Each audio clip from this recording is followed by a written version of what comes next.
Welcome back to News Across Nigeria. Just before the break, we were in Kano State, the issue of internally displaced people and the camp there, where a forceful eviction was prevented, and more information is coming to us.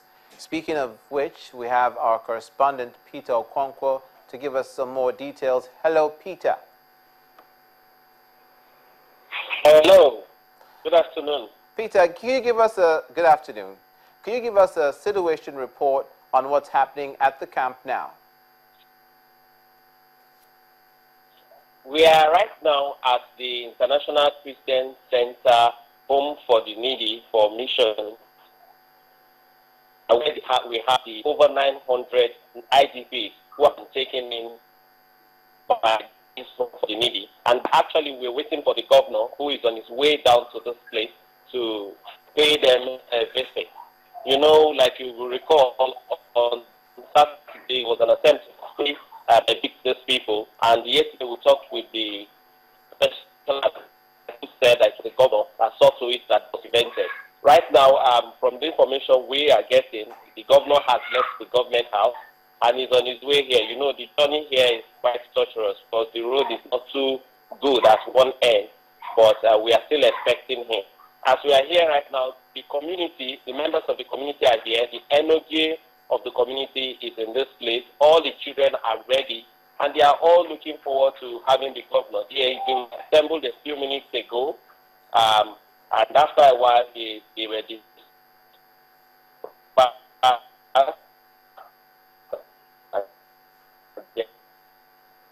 Sorry, I couldn't hear the latter end of what you were saying, Peter, but why do you think there was agitation for them to be moved? Do you have any information as to that? Why was there an agitation for them to be moved in the first place?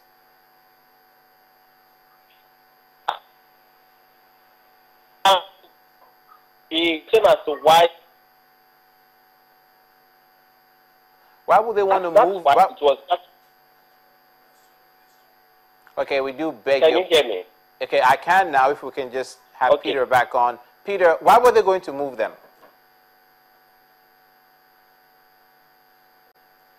Okay, apparently we have an audio glitch there, for which we sincerely apologize.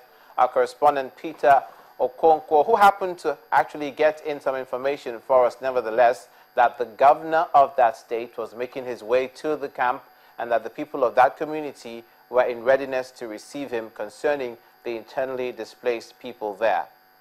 Now, we will switch attention to a coalition of academic staff, Union of Federal University of Education in Kano State, formerly the College of Education, FCE, which has declared a one-week struggle over what they call an attempt by some influential Nigerians to plot for the reverting of the already approved Federal Universities of Education.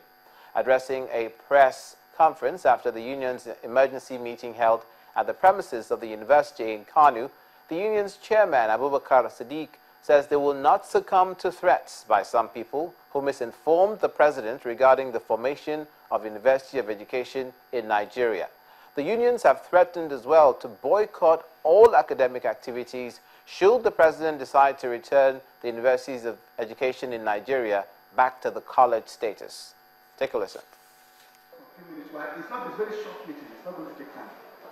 Members of the Academic Staff Union of the newly formed Federal University of Education, Kano, and their students gather to express their concerns about calls on the federal government to return the universities to colleges of education. They are accusing some individuals of ill-advising President Muhammadu Buhari on the universities, which they say have since commenced full university curricular activities. NCE used to be the minimum teaching qualification after phasing out grade 2 teacher certificate in Nigeria. The nation has reached a stage now when university degree in education will become the minimum qualification for teaching, national teacher education for teaching. National teacher education policy says as much. We feel that the president must have been misinformed of the objective for which the colleges were upgraded. Showing solidarity for their lecturers, students carrying placards with various inscriptions called on the president to keep federal universities of education across the country alive.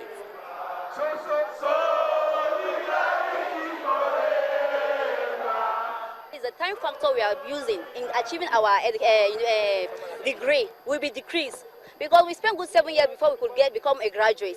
This is one. We have these qualified teachers.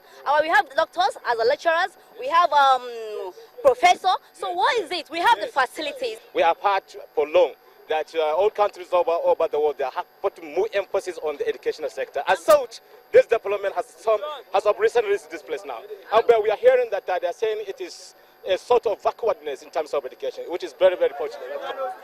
Meanwhile, the union has asked the federal government to consider the fact that these universities have since commenced full operations with almost 5 faculties and several departments, as well as consider the inadequate carrying capacity of the Nigerian universities. The 4 colleges recently upgraded to universities already run degree programs accredited by the National University Commission in affiliation with ABU, OAU, UNN for nearly 4 decades.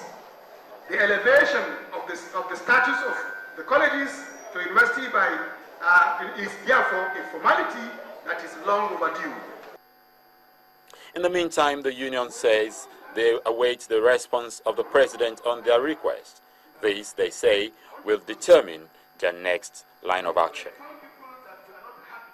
I'm sure they'll be waiting with bated breath. From education in Kano to the oil and gas sector in the north-central part of the country, in Kwara to be exact, the disparity in pump prices at some petrol stations has been attributed to the huge sums being paid by marketers to lift products from Kano State, where various and exorbitant levies are being paid. Speaking on the issue in Ilorin, the state capital, the chairman, Independent Petroleum Marketers Association of Nigeria, Southwest Zone, Mr. Debo Ahmed, called on the federal government to ensure that government depots across the country are working to reduce government spending on subsidy. He insists that since they buy from private depots at exorbitant prices, they have no option than to sell above the official price. NNPC depot. We want the government to fully utilize their depot. We should stop patronizing the private depot. When NNPC imports fuel and they give it to private depot, a lot of things happening there. They will load out to the NNPC ticket and load the others and sell the others to us again at the high price. The thing is really affecting us. As of today in Lagos, they are selling 95 naira. And we have transportation costs. The cost of transportation to Ilorin is 250,000. And the PEF will pay us 105. How do we get the argument? Sometimes our truck will be in Lagos for a lot of days before loading. The loading depot was designed to be a bridging depot to the north. And that's where we'll draw the curtains on this edition of News Across Nigeria, where we bring you information from some of the 36 states in the Federation. Many thanks for watching. I'm Olumide Macaulay. Till we come your way again, please have a good day.